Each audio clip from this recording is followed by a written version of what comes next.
Tapi pidato pelantikannya, berikan saya 100 peti mati, yang 99 akan saya pakai buat koruptor, yang 1 akan saya pakai sendiri kalau kamu lihat saya tidak benar. Luar biasa. Yang diperlukan sekarang ini keteladanan, hulama'uhum, sikap ngayomi, mencari jalan keluar, bukan memamerkan kekuasaan, memamerkan kekuatan, arogansi, menghormati perbedaan. Itu ciri demokrasi. Hadirin hadirat ma'asyiral muslimin yang saya cintai, ada sebuah cerita pendek. Seorang pengendara sepeda motor ditangkap oleh Pak polisi, lalu diperiksa. Ini motor siapa? Pinjam Pak. Helm? Pinjam. SIM? Pinjam. Kata Pak polisi, tidak boleh begini. Marah yang naik sepeda motor. Pak polisi bagaimana? Kok tidak boleh? Yang punya saja bilang boleh.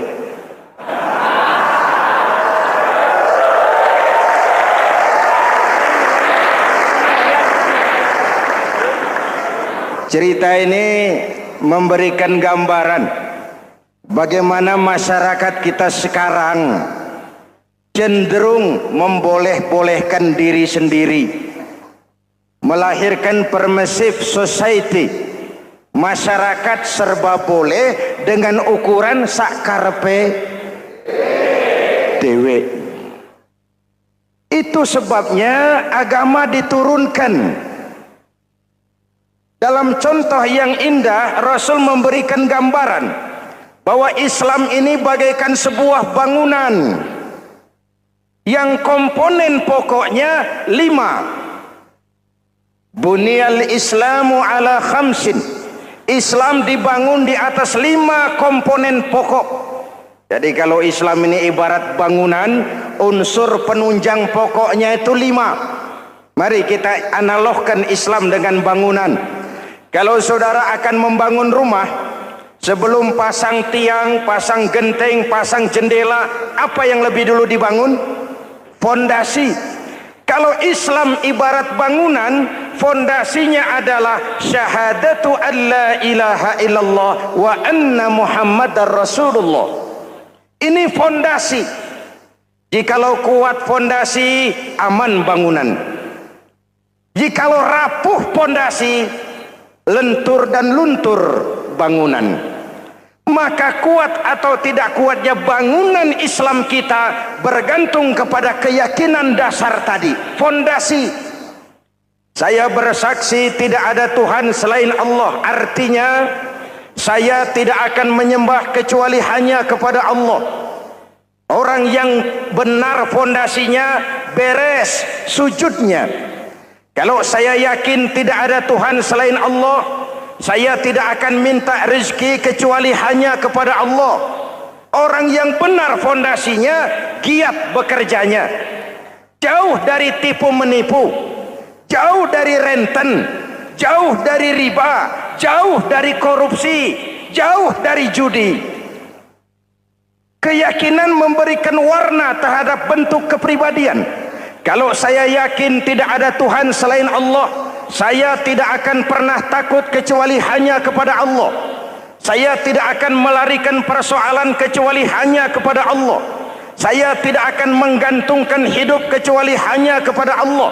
Saya tidak akan minta tolong kecuali hanya kepada Allah. Meresap ke dalam jiwa. Untuk keyakinan seperti ini, orang-orang tua kita dahulu berlinang air mata, bersimbah darah, bahkan berkorban nyawa, melaksanakan hijrah untuk mempertahankan keyakinan. Ini intan paling mahal dan ini mutiara paling berharga.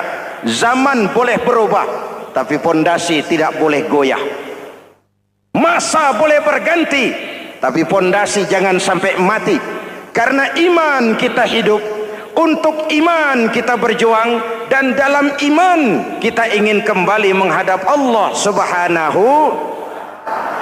Masih ingat cerita tentang Bilal? Masih? Mengulang kaji saja. Bilal itu budak sahaya. Ketika masuk Islam dipanggil oleh majikannya. Bilal, iya bos. Saya dengar kamu masuk Islam ya? Iya bos. Kok berani-beraninya kamu masuk Islam? Memangnya kamu budak siapa Bilal? Iya budak bos. Bos. Kamu kerja sama siapa? Sama bos. Bos. Yang gaji kamu siapa? Ya bos. Nah, kamu kan ngerti Bilal. Kamu budak saya, kamu kerja dengan saya, yang gaji kamu saya, yang beri makan saya. Kenapa? Kok beraninya masuk Islam padahal kamu belum saya kasih izin? Bos, bos boleh beli badan saya, tapi jangan mimpi bisa membeli jiwa saya. Tuhan boleh kuasai badan saya, tapi jangan mimpi bisa menguasai keyakinan saya. Saya memang benar Tuhan yang gaji, tapi kan saya digaji, saya kerja. Kerja itu kewajiban saya, gaji itu hak saya. Soal keyakinan, jangan ikut campur bos. Kurang ajar kamu Bilal. Biarin. Bilal, begini saja. Kalau kau mau meninggalkan keyakinanmu, meninggalkan Allah Tuhanmu, kau akan kami merdekakan. Tapi kalau kau tetap dalam keyakinanmu, kamu akan saya siksa sampai mati. Bagaimana? Jangan mimpi bos. Lebih baik mati berkalang tanah daripada hidup bercermin bangkai. Biar saya gugur membela keyakinan daripada hidup jadi penjilat menjual akidah. Itu prinsip.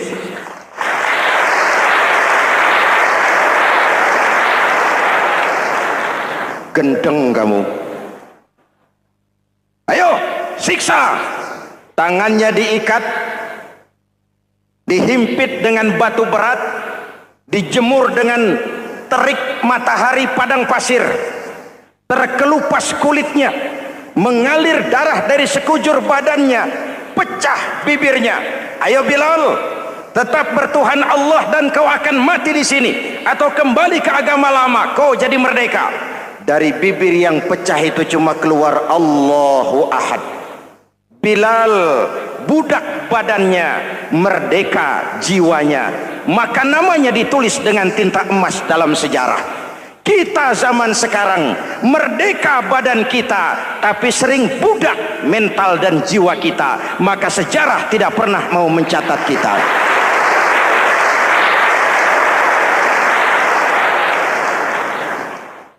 Ma'asyiral muslimin yang saya cintai, fondasi sudah. Lalu apa lagi? Mulai memancangkan tiang. Tiangnya 5. Ada tiang namanya zuhur, asar, maghrib, subuh, isya. Tetapi agar bangunan menjadi kuat, ada tiang-tiang tambahan. Namanya rawatib dan nawafil.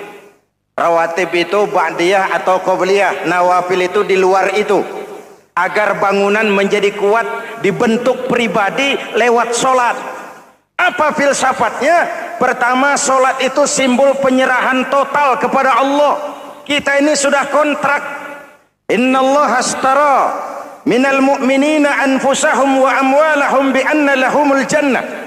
Allah telah membeli dari orang-orang mukmin diri mereka, harta mereka, bagi mereka adalah surga. Penjual kita orang beriman, pembeli Allah, dagangannya amwal dan anfus, harganya adalah surga. Jelas? Penyerahan total itu dimulai dengan takbiratul ihram. Shalli fardal isya, Allahu akbar. Arahkan mata ke tempat kita sujud. Jangan lupa kalau sudah di atas, lupa dengan yang di bawah. Sudah jadi genteng, petatang peteteng di atas. Lalu bilang, merasa capek sendiri, kata genteng, kepada tiang, tiang kamu si enak, kata genteng, saya setengah mati di atas, kehujanan, kepanasan, kadang-kadang anak-anak nakal saya disambitin. Kata tiang, saudara genteng, ngomong jangan sembarangan ya. Kamu kira kamu bisa nongkrong dan nangkring di atas itu gara-gara siapa genteng? Kan saya yang sokong dari bawah.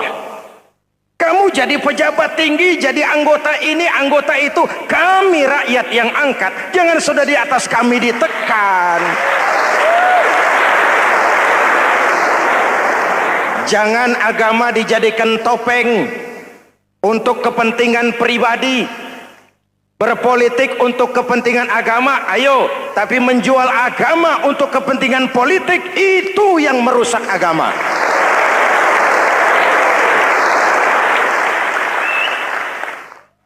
Ini kan kita lagi prihatin sedang meluncur kasus Bulog Gate 2. Innalillahi wa inna ilaihi raji'un. Kita lihat sajalah para petinggi kita sekarang bagaimana menyikapi hukum. Sebab saya dengar ada bargaining, orang takut teriak maling sapi karena DE maling wedus. Tidak berani teriak ada maling sapi karena dia maling kambing. Yang lain maling ayam, dikumpulin ternyata maling semua.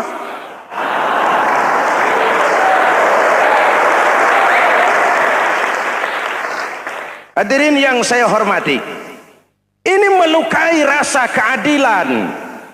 Oleh karena itu sholat mengajarkan kepada kita, dalam posisi berdiri, lihat tempat sujudmu, jangan menteleng terus ke atas lalu lupa dari mana kita berangkat.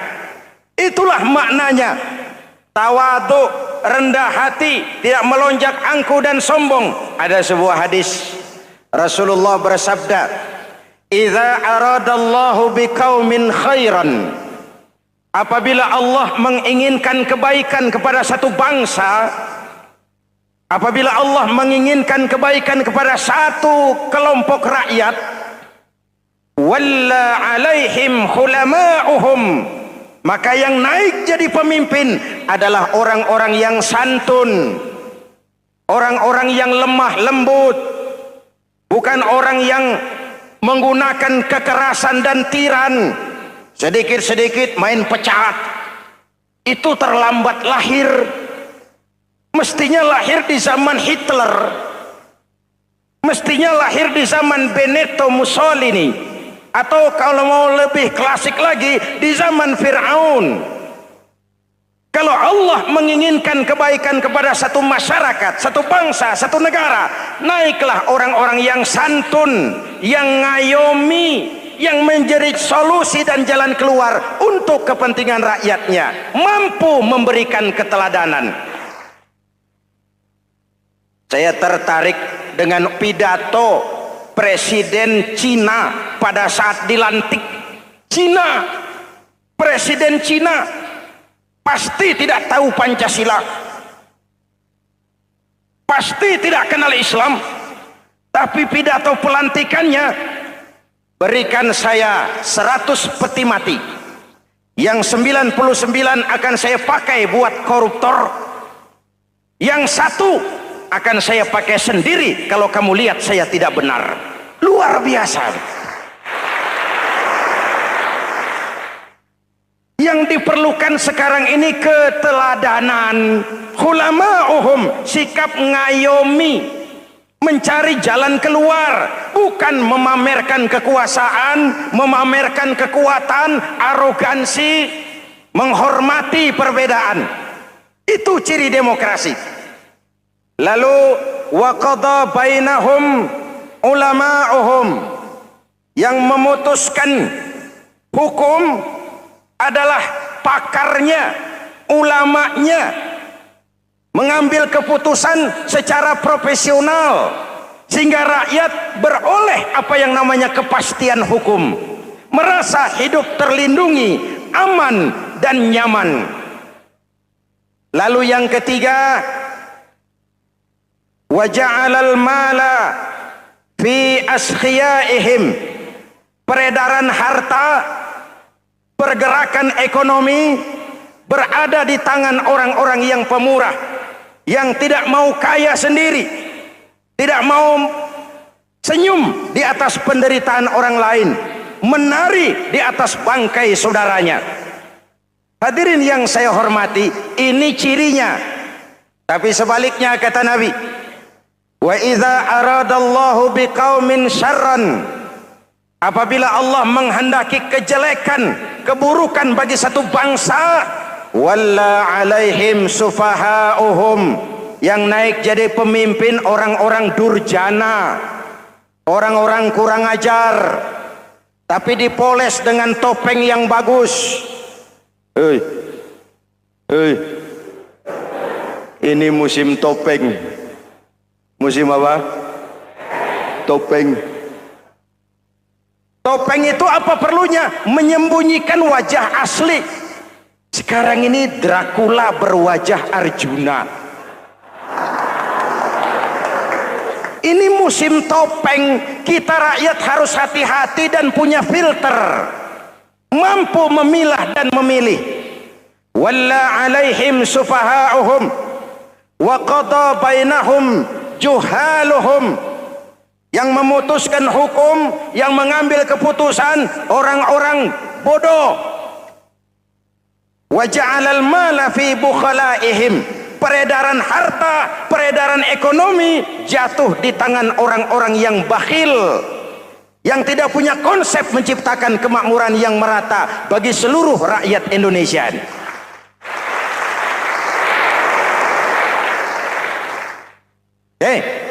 Kita kembali kepada tiang. Ini kan lagi cerita tiang tadi ya. Kalau sedang berdiri, lihat tempat sujud, jangan menteleng terus ke atas. Terserang penyakit tamak bin rakus alias serakah. Nah, selesai. Anggota badan yang paling terhormat ini kepala. Ketika sujud, sama rendahnya dengan telapak kaki. Allahu Akbar, yang besar cuma Allah. Apa bedanya saya dengan saudara? Tidak ada, kecuali saya ngomong saudara dengerin. Kita sama-sama beribadah, sama-sama mencari nilai tambah di hadapan Allah. Apa saya lebih penting dari saudara? Belum tentu. Apa saya lebih hebat dari saudara? Belum tentu.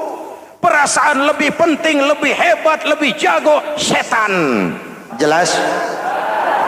Ayo tundukkan kepala, dia sama rendahnya dengan telapak kaki kita. Yang besar cuma Allah. Allahu Akbar. Lalu diakhiri dengan menebarkan salam. Assalamualaikum warahmatullah. Assalamualaikum warahmatullah. Menebarkan salam, mewujudkan rasa aman, damai, bukan menimbulkan keresahan.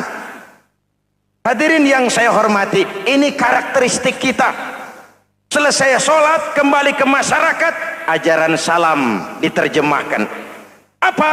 Rasulullah sallallahu alaihi wasallam bersabda, "Ufsus salam, wasilul arham, wa at'imut ta'am, wa sallu bil laili wan nasu niyam, tadkhulul jannata bisalam." Pertama, ufsus salam, tebarkan salam. Tebarkan salam itu bukan cuma kalau ketemu orang assalamualaikum, assalamualaikum. Iya, itu zahirnya. Tetapi hidup di tengah masyarakat memberikan rasa aman, rasa damai, menjadi pengayom bagi lingkungan, menjadi rahmah bagi semesta. Dalam Islam jangankan manusia, binatang saja dilindungi kok. Betul? Betul? Coba kalau belajar istinja itu kan makruh buang air kecil di tanah yang berlubang. Kenapa? Pertama, melindungi binatang yang ada dalam lubang. Siapa tahu di lubang yang saudara kencingi ada semut sedang rapat. Membahas Bologet jilid 2. Apa dosanya lalu mati dikencingi? Ini namanya rahmatan lis semut. Binatang saja dilindungi.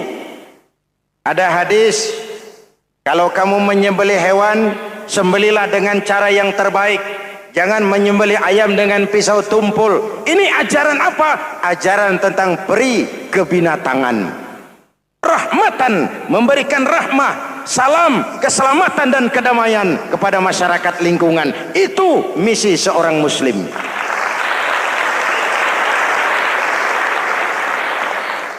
Hadirin hadirat ma'asyiral muslimin yang saya cintai, saya kembali kepada pesan Nabi tadi itu. Pertama, ufsus salam, sebarkan salam. Sekarang ini kan yang banyak sebarkan isu, sebarkan fitnah, hancurkan nama baik orang, hantam orang di mana-mana. Padahal yang diajarkan ufsus salam, sebarkan perdamaian, bukan permusuhan. Cari kebenaran, bukan kemenangan. Lalu yang kedua, wasilul arham, sambungkan silaturahmi, tegakkan semangat kekeluargaan dan persaudaraan. Karena kita sudah diikat dengan tali akidah. Mari kita saling bertanya setelah lewat hari-hari yang dimana kita seperti saling berhadapan, seperti tercabut dari akar budaya kita sebagai bangsa. Semangat gotong royong, semangat kekeluargaan makin lentur dan luntur, dan perlu kita angkat kembali ke permukaan. Silul arham, sambungkan semangat silaturahmi. Wa at'imut ta'am, berikan makan orang-orang yang kelaparan. Mempunyai kepekaan dan kepedulian. Jangan menari di atas penderitaan orang, jangan tersenyum di atas isak tangis tetangga. At'imut ta'am, mempunyai kepedulian yang tinggi. Wasallu bil laili wan nasu niyam, bangunlah di keheningan malam ketika orang sedang tidur.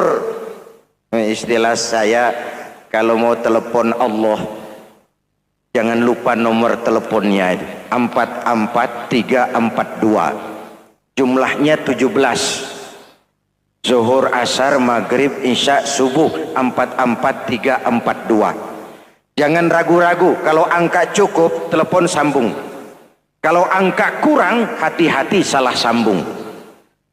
Pak, mau sambung yang lebih cepat bagaimana? Bisa, selain nomor itu, coba pakai sambungan langsung jarak jauh, namanya SLJJ. Kapan? Tengah malam. Kenapa tengah malam? Lebih murah. Lebih murah.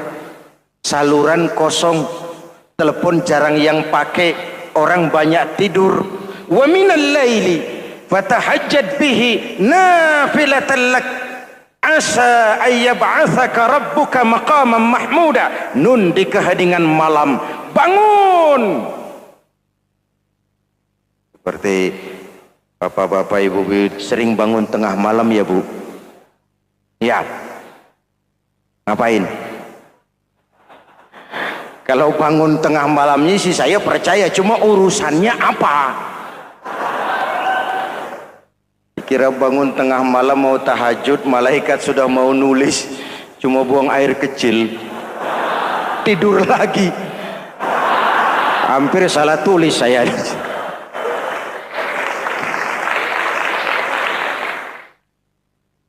Baik, fondasi sudah Pak, tiang siap. Lalu apa lagi? Nah, rumah itu supaya ada batas, perlu pagar, dinding, tembok.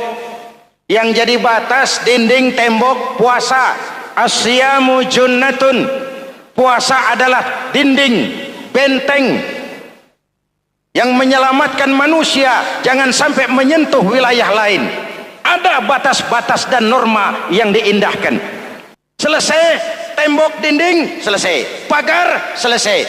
Lah rumah itu supaya bersih, kan harus ada kamar mandi, jendela, pintu, yang fungsinya membersihkan zakat. Kalau dia zakatul mal, dia bersihkan harta kita. Kalau dia zakatul fitrah, dia bersihkan jiwa kita. Kalau dia zakatul tijarah, dia bersihkan bisnis kita. Kalau dia zakatul ma'adin, dia bersihkan barang tambang kita. Karena itu dalam kitab-kitab fikih dikatakan zakat itu adalah harta yang tu'khazu min aghniyaihim wa turaddu ila fuqaraihim. Kiai Haji Zainuddin Hamidi, atau dikenal sebagai Kiai Haji Zainuddin MZ. Beliau lahir pada tanggal 2 Maret 1952. Kiai Haji Zainuddin MZ adalah seorang pemuka agama Islam di Indonesia yang populer melalui ceramahnya di radio dan televisi. Julukannya adalah Dai Berjuta Umat karena dakwahnya yang dapat menyentuh seluruh lapisan masyarakat. Dan ia pernah menjabat sebagai Ketua Umum Partai Bintang Reformasi, kemudian digantikan oleh Bursah Zarnubi. Kiai Haji Zainuddin MZ merupakan anak tunggal buah cinta pasangan Turmuzi dan Zainabun dari keluarga Betawi asli. Ayahnya yang pensiunan pegawai PLN adalah seorang yang taat beragama, sementara ibunya seorang ibu rumah tangga. Sejak umur 2 tahun, Kiai Haji Zainuddin MZ sudah ditinggal sang ayah.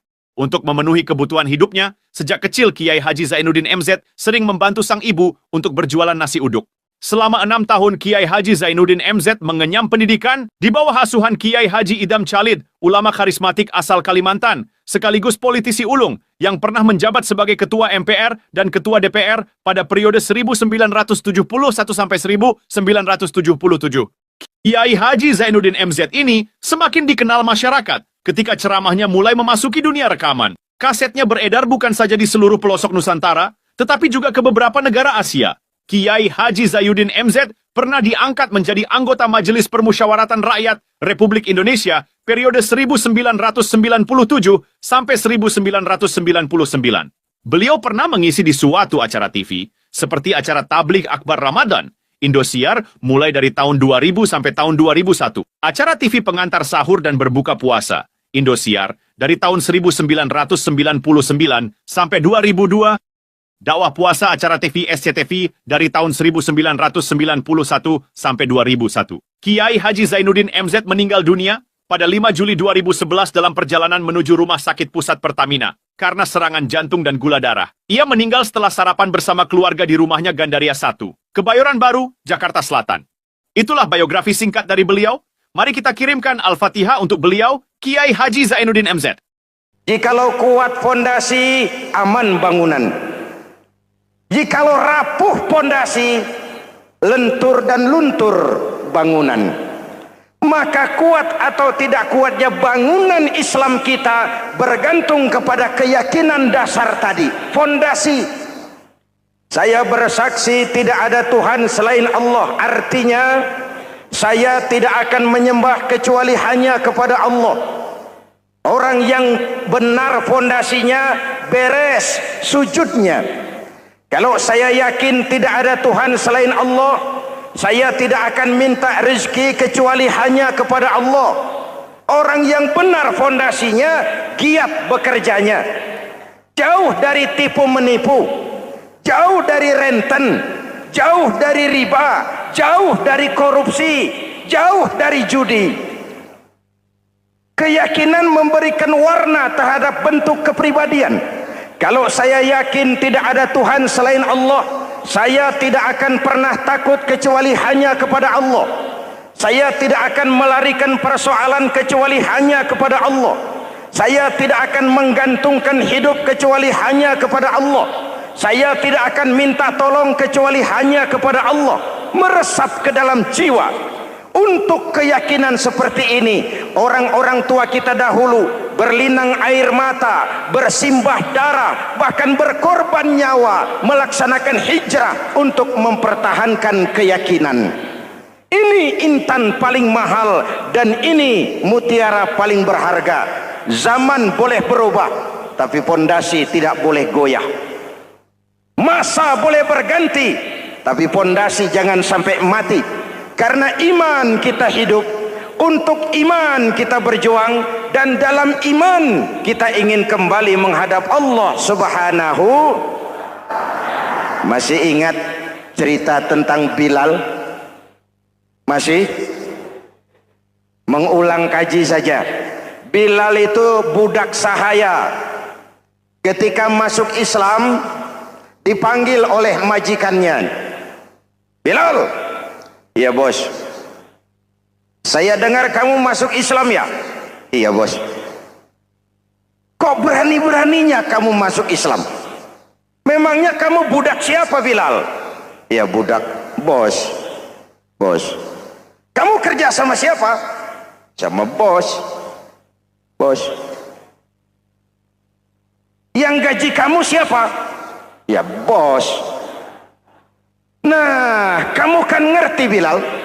Kamu budak saya, kamu kerja dengan saya, yang gaji kamu saya, yang beri makan saya. Kenapa? Kok beraninya masuk Islam padahal kamu belum saya kasih izin? Bos, bos boleh beli badan saya, tapi jangan mimpi bisa membeli jiwa saya. Tuhan boleh kuasai badan saya, tapi jangan mimpi bisa menguasai keyakinan saya. Saya memang benar Tuhan yang gaji, tapi kan saya digaji, saya kerja. Kerja itu kewajiban saya, gaji itu hak saya. Soal keyakinan, jangan ikut campur bos. Kurang ajar kamu Bilal. Biarin. Bilal, begini saja.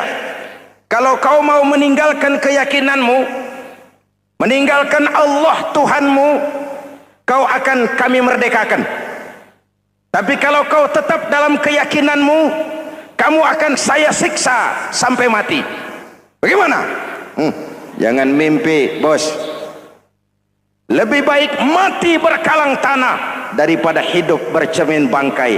Biar saya gugur membela keyakinan daripada hidup jadi penjilat menjual akidah. Itu prinsip.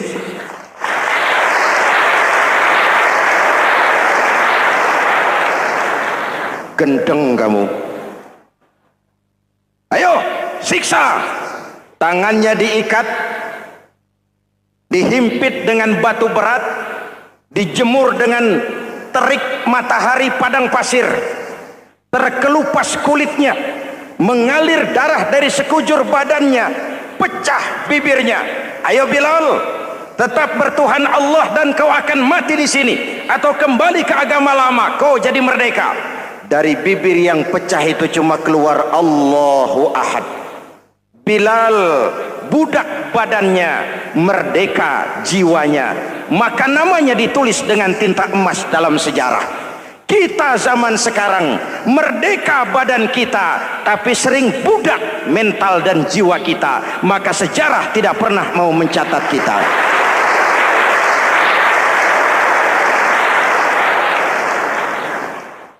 Masyarul muslimin yang saya cintai, fondasi sudah. Lalu apa lagi? Mulai memancangkan tiang. Tiangnya 5. Ada tiang namanya zuhur, asar, maghrib, subuh, isya. Tetapi agar bangunan menjadi kuat, ada tiang-tiang tambahan. Namanya rawatib dan nawafil. Rawatib itu ba'diyah atau qobliyah, nawafil itu di luar itu. Agar bangunan menjadi kuat, dibentuk pribadi lewat solat. Apa filsafatnya? Pertama, solat itu simbol penyerahan total kepada Allah. Kita ini sudah kontrak. Innallaha astara minal mu'minina anfusahum wa amwalahum bi anna lahumul jannah. Allah telah membeli dari orang-orang mukmin diri mereka, harta mereka, bagi mereka adalah surga. Penjual kita orang beriman, pembeli Allah, dagangannya amwal dan anfus, harganya adalah surga. Jelas? Penyerahan total itu dimulai dengan takbiratul ihram. Shalli fardal isya, Allahu akbar. Arahkan mata ke tempat kita sujud. Jangan lupa kalau sudah di atas, lupa dengan yang di bawah. Sudah jadi genteng, petatang peteteng di atas.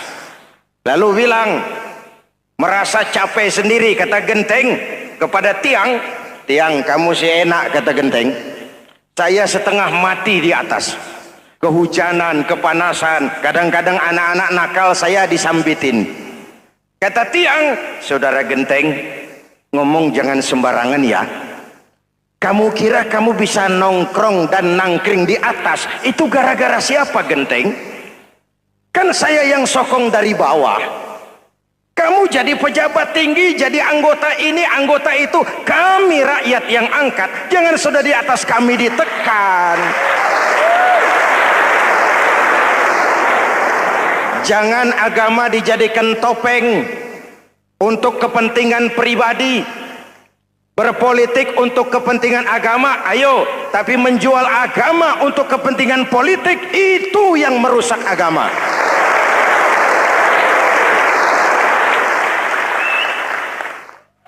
Ini kan kita lagi prihatin sedang meluncur kasus Bulog Gate 2.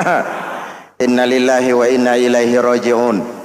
Kita lihat sajalah para petinggi kita sekarang bagaimana menyikapi hukum. Sebab saya dengar ada bargaining, orang takut teriak maling sapi karena DE maling wedus. Tidak berani teriak ada maling sapi karena dia maling kambing. Yang lain maling ayam, dikumpulin ternyata maling semua.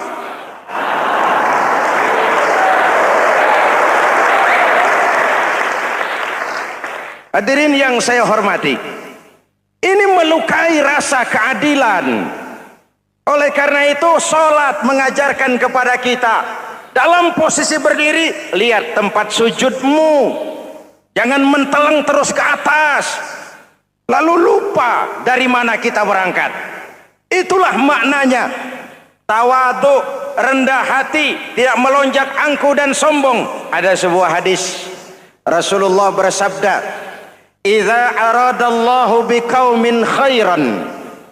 Apabila Allah menginginkan kebaikan kepada satu bangsa, apabila Allah menginginkan kebaikan kepada satu kelompok rakyat, walla alaihim khulama'uhum, maka yang naik jadi pemimpin adalah orang-orang yang santun, orang-orang yang lemah lembut, bukan orang yang menggunakan kekerasan dan tiran, sedikit-sedikit main pecat. Itu terlambat lahir. Mestinya lahir di zaman Hitler, mestinya lahir di zaman Benito Mussolini, atau kalau mau lebih klasik lagi di zaman Fir'aun. Kalau Allah menginginkan kebaikan kepada satu masyarakat, satu bangsa, satu negara, naiklah orang-orang yang santun, yang ngayomi, yang menjadi solusi dan jalan keluar untuk kepentingan rakyatnya, mampu memberikan keteladanan. Saya tertarik dengan pidato Presiden Cina pada saat dilantik. Cina, Presiden Cina pasti tidak tahu Pancasila, pasti tidak kenal Islam, tapi pidato pelantikannya, berikan saya 100 peti mati, yang 99 akan saya pakai buat koruptor, yang satu akan saya pakai sendiri kalau kamu lihat saya tidak benar. Luar biasa. Yang diperlukan sekarang ini keteladanan, khulama'uhum, sikap ngayomi, mencari jalan keluar, bukan memamerkan kekuasaan, memamerkan kekuatan, arogansi, menghormati perbedaan. Itu ciri demokrasi. Lalu waqadha bainahum ulama'uhum, yang memutuskan hukum adalah pakarnya, ulamanya, mengambil keputusan secara profesional sehingga rakyat beroleh apa yang namanya kepastian hukum, merasa hidup terlindungi, aman dan nyaman. Lalu yang ketiga, wa ja'alal mala fi askhiyaihim, peredaran harta, pergerakan ekonomi berada di tangan orang-orang yang pemurah, yang tidak mau kaya sendiri, tidak mau senyum di atas penderitaan orang lain, menari di atas bangkai saudaranya.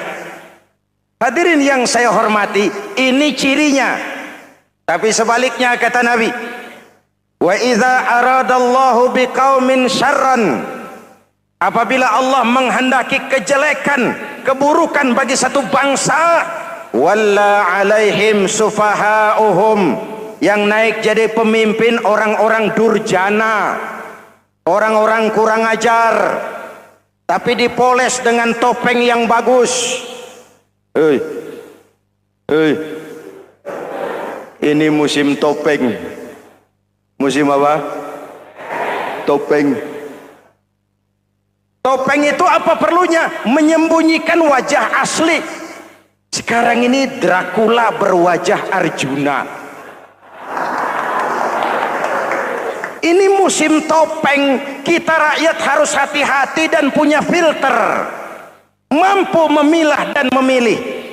Walla alaihim sufaha'uhum wa qada bainahum juhaluhum. Yang memutuskan hukum, yang mengambil keputusan orang-orang bodoh. Wa ja'alal mala fi bukhalaihim. Peredaran harta, peredaran ekonomi jatuh di tangan orang-orang yang bakhil, yang tidak punya konsep menciptakan kemakmuran yang merata bagi seluruh rakyat Indonesia.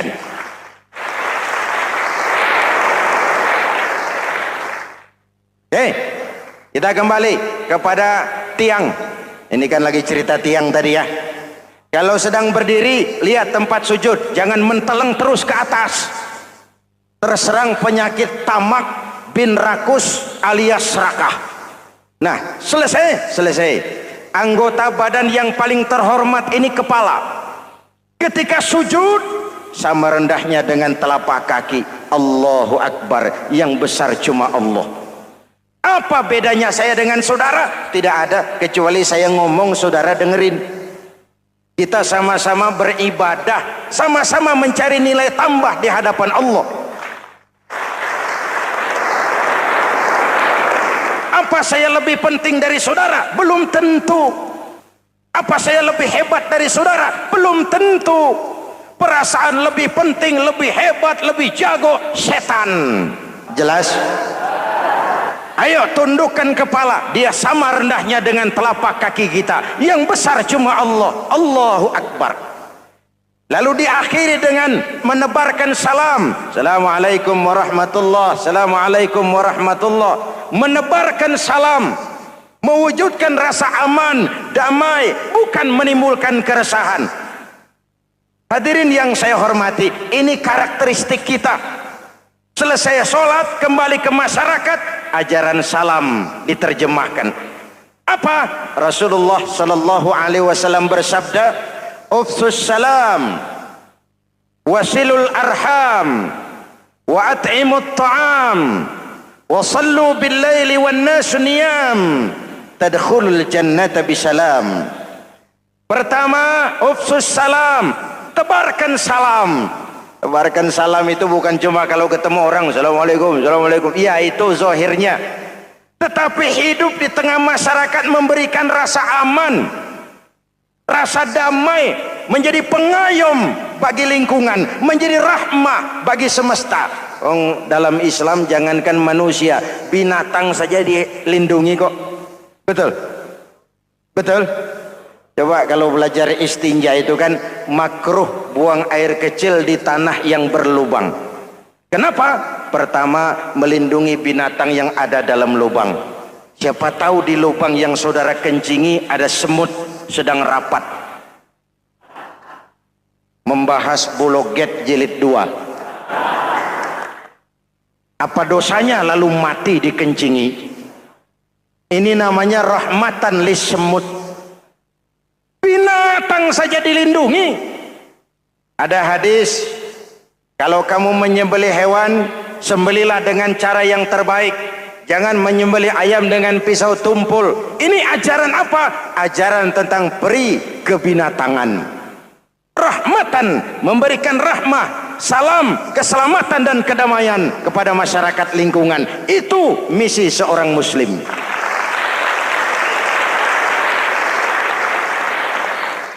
Hadirin hadirat ma'asyiral muslimin yang saya cintai, saya kembali kepada pesan Nabi tadi itu.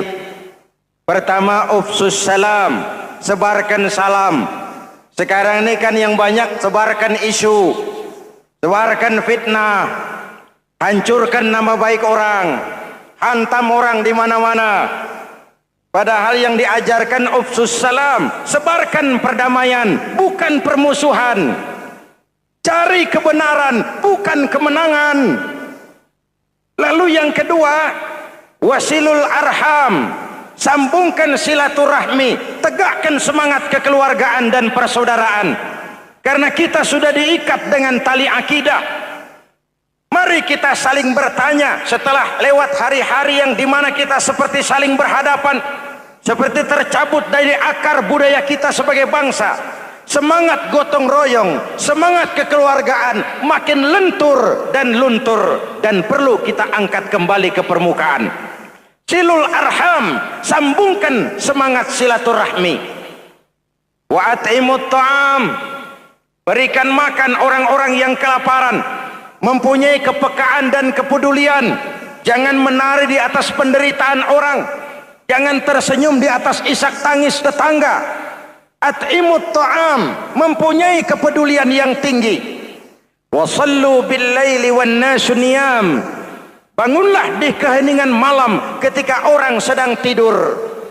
Istilah saya, kalau mau telepon Allah, jangan lupa nomor teleponnya, 44342, jumlahnya 17. Zuhur, asar, maghrib, isya, subuh, 44342. Jangan ragu-ragu. Kalau angka cukup, telepon sambung. Kalau angka kurang, hati-hati salah sambung. Pak, mau sambung yang lebih cepat bagaimana? Bisa. Selain nomor itu, coba pakai sambungan langsung jarak jauh. Namanya SLJJ. Kapan? Tengah malam. Kenapa tengah malam? Lebih murah. Lebih murah. Saluran kosong, telepon jarang yang pakai, orang banyak tidur. Wa minal laili fatahajjad bihi nafilatan lak asa ayyab'atsaka rabbuka maqaman mahmuda. Nun di keheningan malam, bangun. Seperti bapak-bapak, ibu-ibu sering bangun tengah malam ya Bu? Ya. Ngapain?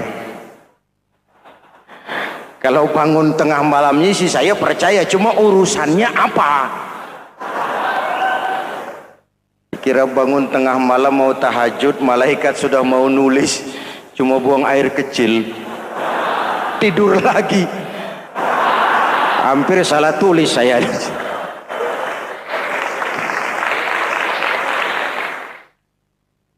Baik, fondasi sudah Pak, tiang siap, lalu apa lagi? Nah, rumah itu supaya ada batas, perlu pagar, dinding, tembok.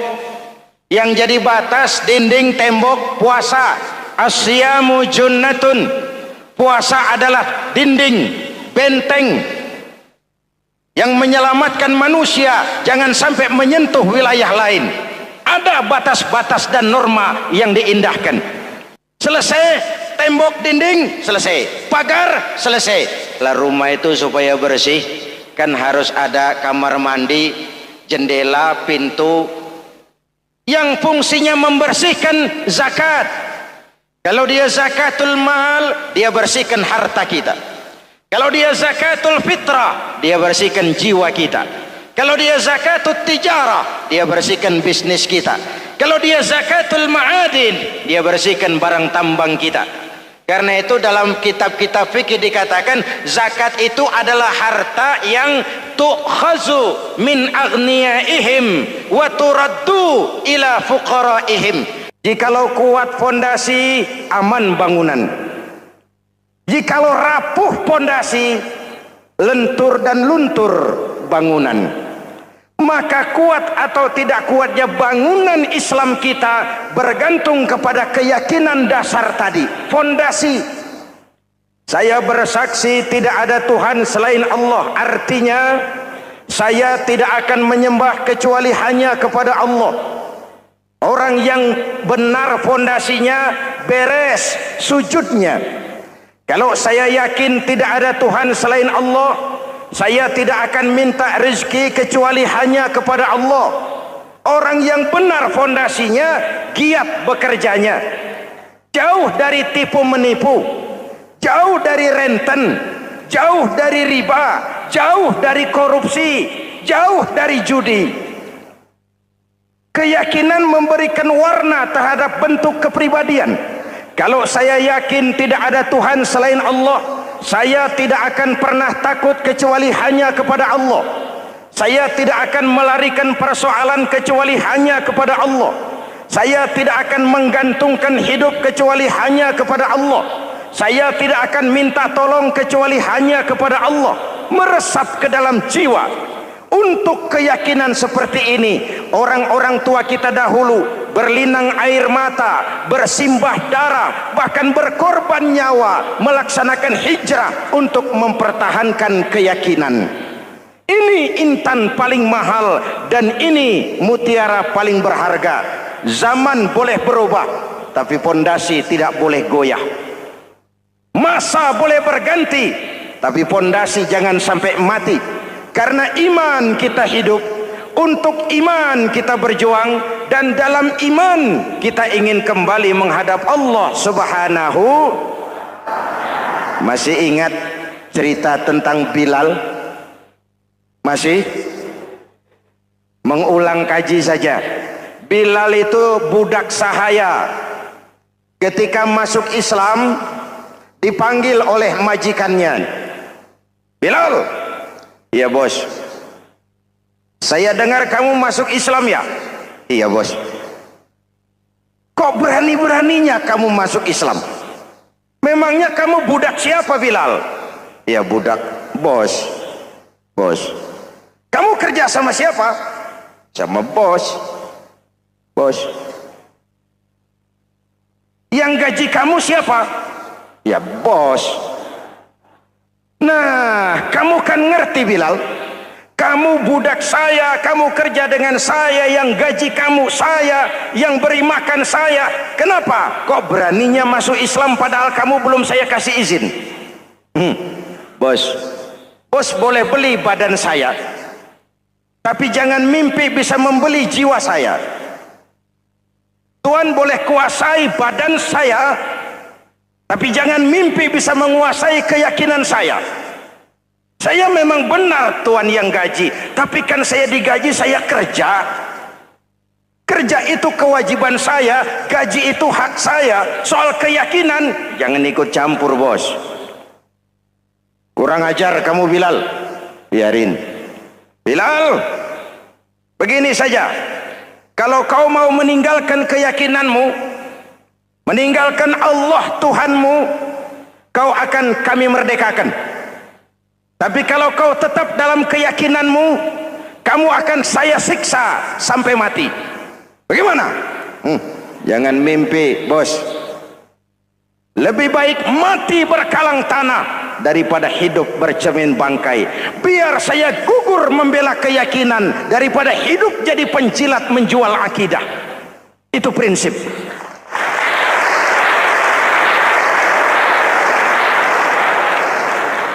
Gendeng kamu. Ayo siksa. Tangannya diikat, dihimpit dengan batu berat, dijemur dengan terik matahari padang pasir, terkelupas kulitnya, mengalir darah dari sekujur badannya, pecah bibirnya. Ayo Bilal, tetap bertuhan Allah dan kau akan mati di sini, atau kembali ke agama lama, kau jadi merdeka. Dari bibir yang pecah itu cuma keluar Allahu Ahad. Bilal budak badannya, merdeka jiwanya, maka namanya ditulis dengan tinta emas dalam sejarah. Kita zaman sekarang merdeka badan kita, tapi sering budak mental dan jiwa kita, maka sejarah tidak pernah mau mencatat kita.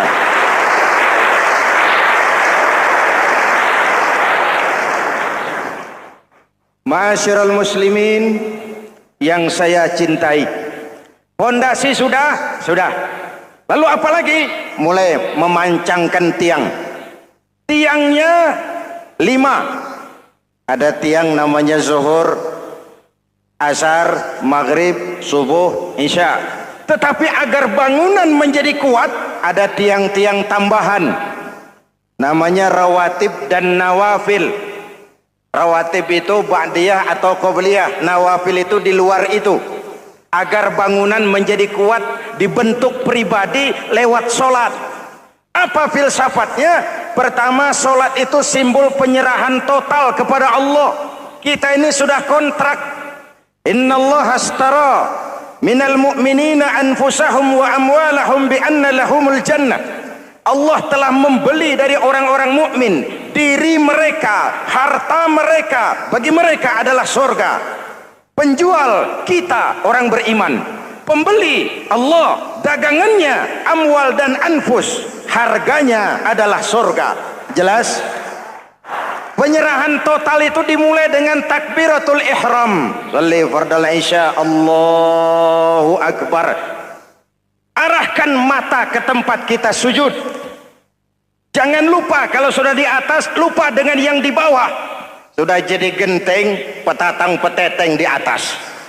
Lalu bilang, merasa capek sendiri, kata genteng kepada tiang.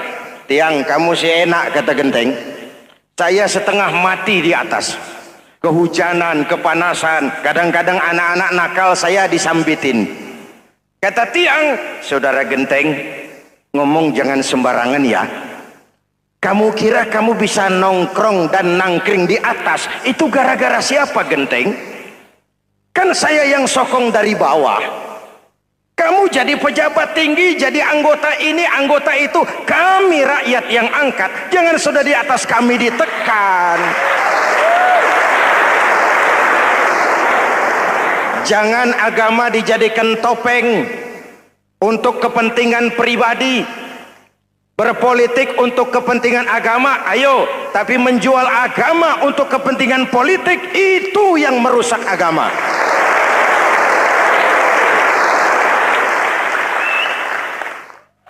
Ini kan kita lagi prihatin, sedang meluncur kasus Bulog Gate 2. Innalillahi wa inna ilaihi raji'un. Kita lihat sajalah para petinggi kita sekarang bagaimana menyikapi hukum. Sebab saya dengar ada bargaining, orang takut teriak maling sapi karena DE maling wedus. Tidak berani teriak ada maling sapi karena dia maling kambing. Yang lain maling ayam, dikumpulin ternyata maling semua.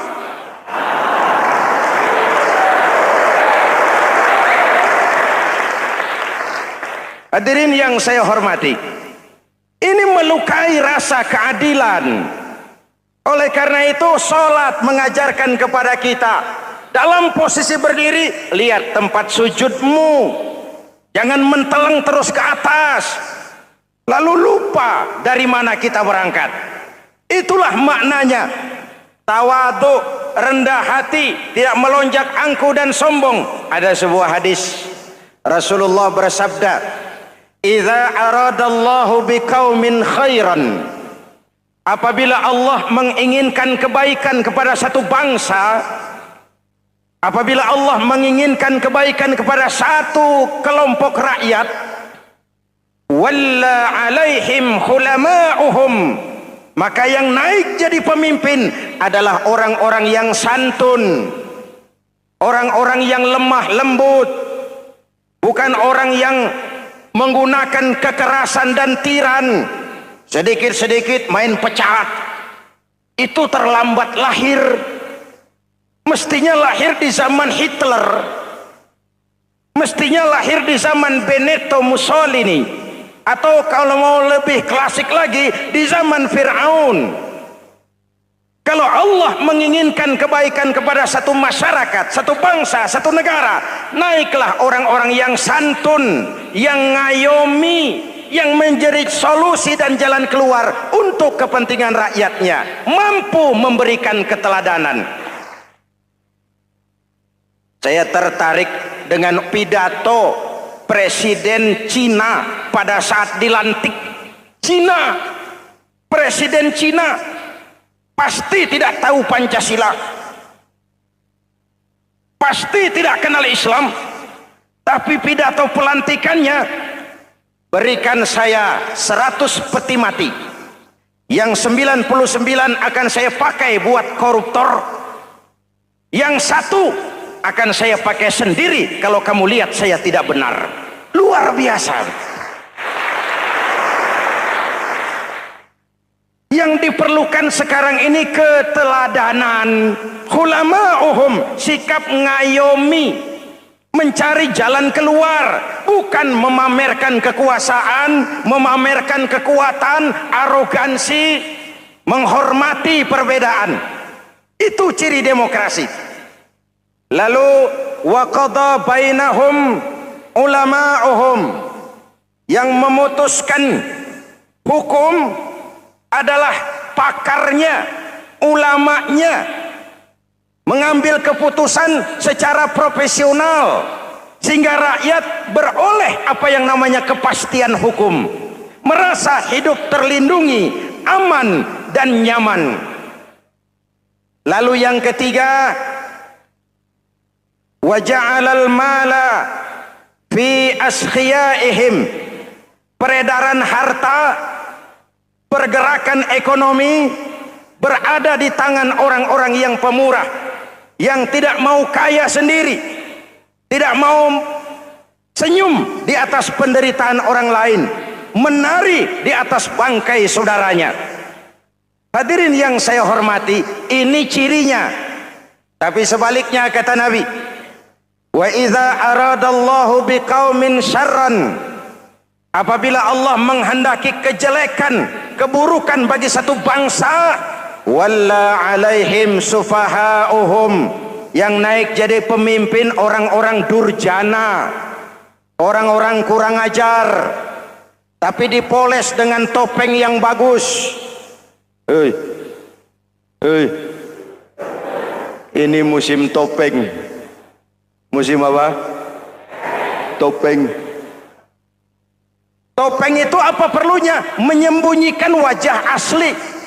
Sekarang ini Dracula berwajah Arjuna.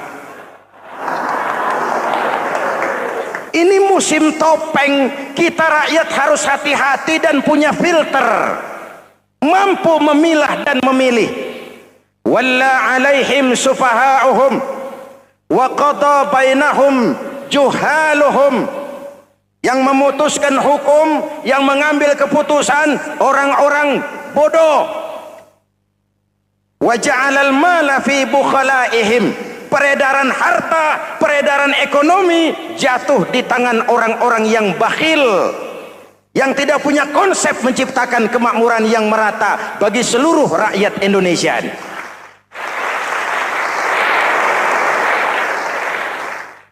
Oke, kita kembali kepada tiang. Ini kan lagi cerita tiang tadi ya. Kalau sedang berdiri, lihat tempat sujud, jangan menteleng terus ke atas. Terserang penyakit tamak bin rakus alias serakah. Nah, selesai. Anggota badan yang paling terhormat ini kepala. Ketika sujud, sama rendahnya dengan telapak kaki. Allahu Akbar, yang besar cuma Allah. Apa bedanya saya dengan saudara? Tidak ada, kecuali saya ngomong saudara dengerin. Kita sama-sama beribadah, sama-sama mencari nilai tambah di hadapan Allah. Apa saya lebih penting dari saudara? Belum tentu. Apa saya lebih hebat dari saudara? Belum tentu. Perasaan lebih penting, lebih hebat, lebih jago, setan. Jelas? Ayo tundukkan kepala, dia sama rendahnya dengan telapak kaki kita. Yang besar cuma Allah. Allahu Akbar. Lalu diakhiri dengan menebarkan salam. Assalamualaikum warahmatullah. Assalamualaikum warahmatullah. Menebarkan salam, mewujudkan rasa aman, damai, bukan menimbulkan keresahan. Hadirin yang saya hormati, ini karakteristik kita. Selesai sholat, kembali ke masyarakat, ajaran salam diterjemahkan. Apa? Rasulullah sallallahu alaihi wasallam bersabda, "Ufsus salam, wasilul arham, wa at'imut ta'am, wa sallu bil laili wan nas niyam, tadkhulul jannata bisalam. Pertama, ufsus salam, tebarkan salam. Tebarkan salam itu bukan cuma kalau ketemu orang assalamualaikum, assalamualaikum. Iya, itu zahirnya. Tetapi hidup di tengah masyarakat memberikan rasa aman, rasa damai, menjadi pengayom bagi lingkungan, menjadi rahmah bagi semesta. Dalam Islam jangankan manusia, binatang saja dilindungi kok. Betul? Betul? Coba kalau belajar istinja itu kan makruh buang air kecil di tanah yang berlubang. Kenapa? Pertama, melindungi binatang yang ada dalam lubang. Siapa tahu di lubang yang saudara kencingi ada semut sedang rapat. Membahas Bologet jilid 2. Apa dosanya lalu mati dikencingi? Ini namanya rahmatan lis semut. Binatang saja dilindungi. Ada hadis, kalau kamu menyembelih hewan, sembelilah dengan cara yang terbaik. Jangan menyembelih ayam dengan pisau tumpul. Ini ajaran apa? Ajaran tentang peri kebinatangan. Rahmatan, memberikan rahmah, salam, keselamatan dan kedamaian kepada masyarakat lingkungan. Itu misi seorang muslim.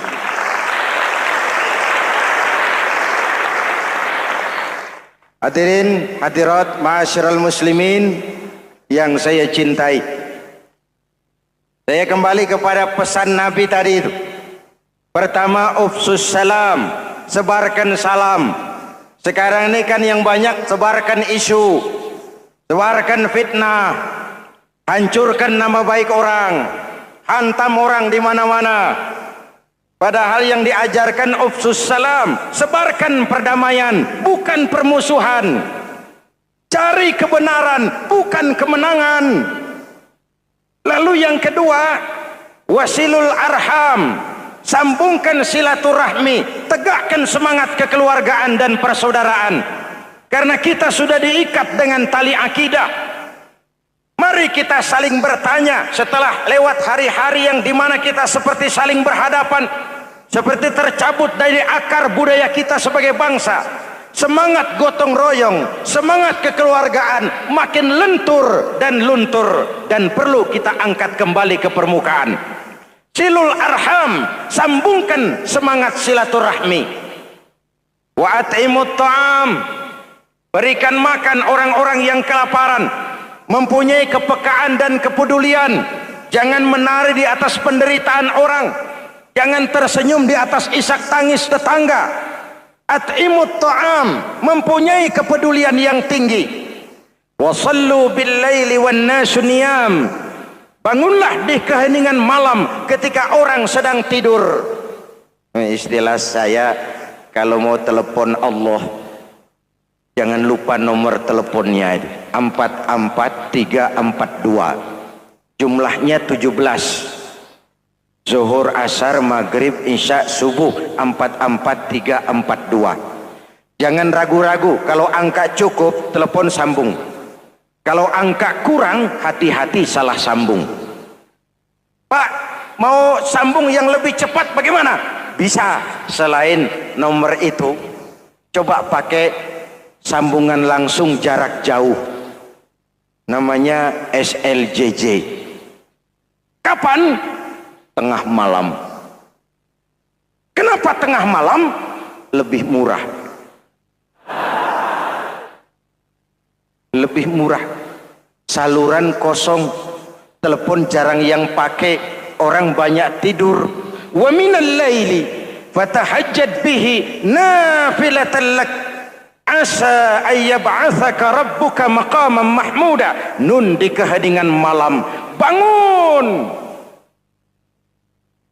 Seperti bapak-bapak, ibu-ibu sering bangun tengah malam ya Bu?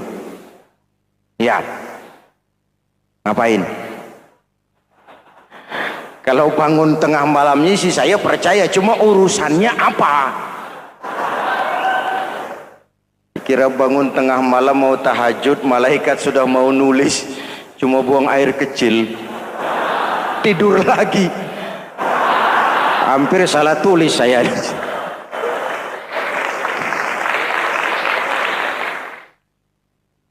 Baik. Pondasi sudah Pak. Tiang siap? Siap. Lalu apa lagi? Nah, rumah itu supaya ada batas, perlu pagar, dinding, tembok. Yang jadi batas, dinding, tembok, puasa. Asyamu junnatun. Puasa adalah dinding, benteng yang menyelamatkan manusia jangan sampai menyentuh wilayah lain. Ada batas-batas dan norma yang diindahkan. Selesai, tembok, dinding, selesai. Pagar, selesai. Lah rumah itu supaya bersih kan harus ada kamar mandi, jendela, pintu yang fungsinya membersihkan zakat. Kalau dia zakatul mal, dia bersihkan harta kita. Kalau dia zakatul fitrah, dia bersihkan jiwa kita. Kalau dia zakatul tijarah, dia bersihkan bisnis kita. Kalau dia zakatul ma'adin, dia bersihkan barang tambang kita. Karena itu dalam kitab-kitab fikih dikatakan zakat itu adalah harta yang tu'khazu min aghniyaihim wa turaddu ila fuqaraihim. Kiai Haji Zainuddin Hamidi, atau dikenal sebagai Kiai Haji Zainuddin MZ, beliau lahir pada tanggal 2 Maret 1952. Kiai Haji Zainuddin MZ adalah seorang pemuka agama Islam di Indonesia yang populer melalui ceramahnya di radio dan televisi. Julukannya adalah Dai Berjuta Umat karena dakwahnya yang dapat menyentuh seluruh lapisan masyarakat. Dan ia pernah menjabat sebagai Ketua Umum Partai Bintang Reformasi, kemudian digantikan oleh Bursah Zarnubi. Kiai Haji Zainuddin MZ merupakan anak tunggal buah cinta pasangan Turmudzi dan Zainabun dari keluarga Betawi asli. Ayahnya yang pensiunan pegawai PLN adalah seorang yang taat beragama, sementara ibunya seorang ibu rumah tangga. Sejak umur 2 tahun, Kiai Haji Zainuddin MZ sudah ditinggal sang ayah. Untuk memenuhi kebutuhan hidupnya, sejak kecil Kiai Haji Zainuddin MZ sering membantu sang ibu untuk berjualan nasi uduk. Selama 6 tahun Kiai Haji Zainuddin MZ mengenyam pendidikan di bawah asuhan Kiai Haji Idam Chalid, ulama karismatik asal Kalimantan, sekaligus politisi ulung yang pernah menjabat sebagai Ketua MPR dan Ketua DPR pada periode 1971 sampai 1977. Kiai Haji Zainuddin MZ ini semakin dikenal masyarakat ketika ceramahnya mulai memasuki dunia rekaman. Kasetnya beredar bukan saja di seluruh pelosok Nusantara, tetapi juga ke beberapa negara Asia. Kiai Haji Zainuddin MZ pernah diangkat menjadi anggota Majelis Permusyawaratan Rakyat Republik Indonesia periode 1997 sampai 1999. Beliau pernah mengisi di suatu acara TV, seperti acara Tabligh Akbar Ramadan, Indosiar mulai dari tahun 2000 sampai tahun 2001. Acara TV pengantar sahur dan berbuka puasa, Indosiar, dari tahun 1999 sampai 2002. Dakwah puasa acara TV SCTV dari tahun 1991 sampai 2001. Kiai Haji Zainuddin MZ meninggal dunia pada 5 Juli 2011 dalam perjalanan menuju Rumah Sakit Pusat Pertamina karena serangan jantung dan gula darah. Ia meninggal setelah sarapan bersama keluarga di rumahnya Gandaria 1, Kebayoran Baru, Jakarta Selatan. Itulah biografi singkat dari beliau. Mari kita kirimkan Al-Fatihah untuk beliau, Kiai Haji Zainuddin MZ.